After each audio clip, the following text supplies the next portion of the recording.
श्रीमद् भगवत गीता प्रथम अध्याय।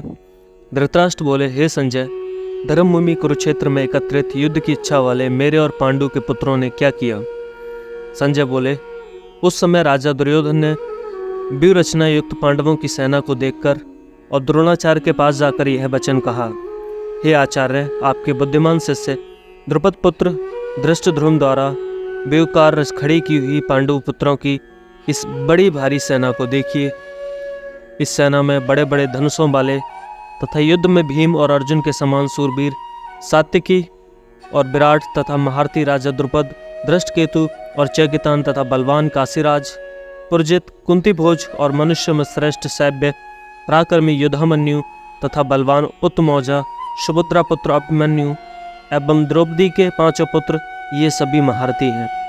हे ब्राह्मण श्रेष्ठ, अपने पक्ष में जो भी प्रधान हैं उनको आप समझ लीजिए। आपकी जानकारी के लिए मेरे सेना के जो सेनापति हैं उनको बतलाता हूँ। आप द्रोणाचार्य और पितामह भीष्म तथा कर्ण और संग्राम विजयी कृपाचार्य तथा वैसे ही अश्वत्थामा, विकर्ण और सोमदत्त का पुत्र भूरिश्रवा है।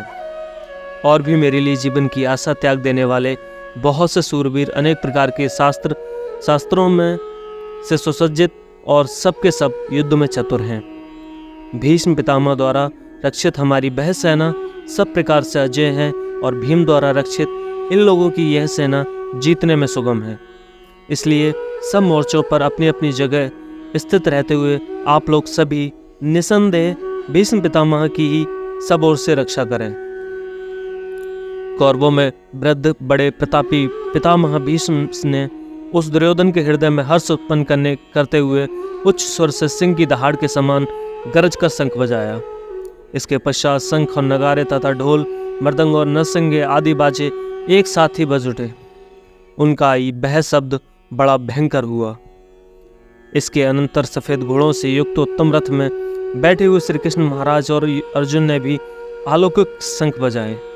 श्री कृष्ण महाराज ने पांचजन्य नामक, अर्जुन ने देवदत्त नामक और भयानक कर्म वाले भीमसेन ने पौंड्र नामक महाशंख बजाया। कुंती पुत्र राजा युधिष्ठिर ने अनंत विजय नामक और नकुल तथा सहदेव ने सुघोष और मणिपुष्पक नामक शंख बजाए। श्रेष्ठ धनुष वाले काशीराज और महारथी शिखंडी एवं धृष्टद्युम्न तथा राजा विराट और अजय सात्विकी, राजा द्रुपद एवं द्रौपदी के पांचों पुत्र और बड़ी भुजा वाले सुभद्रा पुत्र अभिमन्यु, इन सभी ने हे राजन सब ओर से अलग अलग शंख बजाए।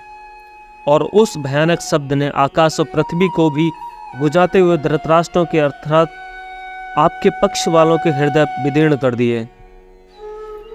हे राजन, इसके बाद कपिध्वज अर्जुन ने मोर्चा बांधकर डटे हुए धृतराष्ट्र संबंधियों को देखकर उस शस्त्र चलने की तैयारी के समय धनुष उठाकर ऋषिकेश श्री कृष्ण महाराज से यह वचन कहा, हे अच्युत्य, मेरे रथ को दोनों सेनाओं के बीच में खड़ा कीजिए और जब तक मैं युद्ध क्षेत्र में डटे हुए युद्ध के अभिलाषी इन विपक्षी योद्धाओं को भली प्रकार देख लूं, इस युद्ध रूप व्यापार में किन किन के साथ युद्ध करना योग्य है, तब तक उससे खड़ा रखिए। दुर्बुद्धि दुर्योधन का युद्ध में हित चाहने वाले जो लोग राजा लोग इस सेना में आए हैं, इन युद्ध करने वालों को मैं देखूंगा। संजय बोले, हे धृतराष्ट्र, अर्जुन द्वारा इस प्रकार कहे हुए महाराज श्री कृष्ण चंद्र ने दोनों सेनाओं के बीच में भीष्म और द्रोणाचार्य के सामने तथा संपूर्ण राजाओं के सामने उत्तम रथ को खड़ा करके इस प्रकार कहा कि हे पार्थ, युद्ध के लिए जुटे हुए इन कौरवों को देखो।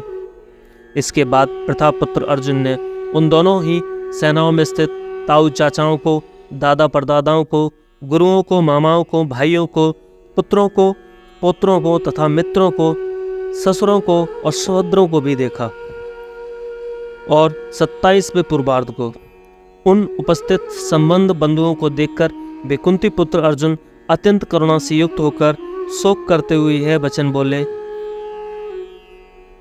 अर्जुन बोले, हे कृष्ण, युद्ध क्षेत्र में डटे हुए युद्ध के अभिलाषी इस स्वजन समुदाय को देखकर मेरे अंग शिथिल हुए जा रहे हैं और मुख सूखा जा रहा है तथा मेरे शरीर में कंब एवं रोमांच हो रहा है। हाथ से गांडीव धनुष गिर रहा है और त्वचा भी बहुत जल रही है तथा मेरा मन भ्रमित सा हो रहा है इसलिए मैं खड़ा रहने को भी समर्थ नहीं हूँ। हे केशव, मैं लक्षणों को भी विपरीत ही देख रहा हूँ तथा युद्ध में स्वजन समुदाय को मारकर कल्याण भी नहीं देखता। हे कृष्ण, मैं न तो विजय चाहता हूँ और न राज्य तथा सुखों को ही। हे गोविंद, हमें ऐसे राज्य से क्या प्रयोजन है अथवा ऐसे भोगों से और जीवन से भी क्या लाभ है। हमें जिनके लिए राज्य, भोग और सुखादि अविष्ट हैं, वे ही ये सब धन और जीवन की आशा को त्याग कर युद्ध में खड़े हैं। गुरुजन, ताऊ, चाचे, लड़के और उसी प्रकार दादे, मामे, ससुर, पौत्र, साले और भी संबंधी लोग हैं। हे मधुसूदन, मुझे मारने पर भी अथवा तीनों लोगों के राज्य के लिए भी मैं इन सबको मारना नहीं चाहता, फिर पृथ्वी के लिए तो कहना ही क्या है। हे जनार्दन, धृतराष्ट्र के पुत्रों को मारकर हमें क्या मिलेगा? हमें क्या प्रसन्नता होगी? इन आतताइयों को मारकर तो हमें पाप ही लगेगा।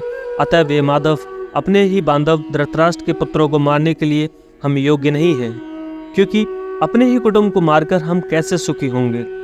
यद्यपि लोभ से भ्रष्टचित हुए ये लोग कुल के नाश से उत्पन्न दोष को मित्रों से विरोध में करने में पाप को नहीं देखते, तो भी हे जनार्दन, कुल के नाश से उत्पन्न दोष को जानने वाले हम लोगों को इस पाप से हटने के लिए क्यों नहीं विचार करना चाहिए। कुल के नाश से सनातन कुल धर्म नष्ट हो जाते हैं। धर्म के नाश हो जाने पर संपूर्ण कुल में पाप भी बहुत फैल जाता है। हे कृष्ण, पाप के अधिक बढ़ जाने से कुल की स्त्रियां अत्यंत दूषित हो जाती हैं और ये वासनाएं स्त्रियों के दूषित हो जाने पर वर्ण संकर उत्पन्न होता है। वर्ण संकर कुल घातियों को और कुल को नरक में ले जाने के लिए होता है। लुप्त हुई पिंड और जल की क्रिया वाले अर्थात श्राद्ध और तर्पण से वंचित इनके पितर लोग भी अधोगति को प्राप्त होते हैं। इन वर्ण संकर कारक दोषों से कुल घातियों के सनातन कुल धर्म और जाति धर्म नष्ट हो जाते हैं। ये जनार्दन, जिनका कुल धर्म नष्ट हो गया हो, ऐसे मनुष्यों का अनिश्चित काल तक नरक में वास होता है, ऐसा हम सुनते आए हैं।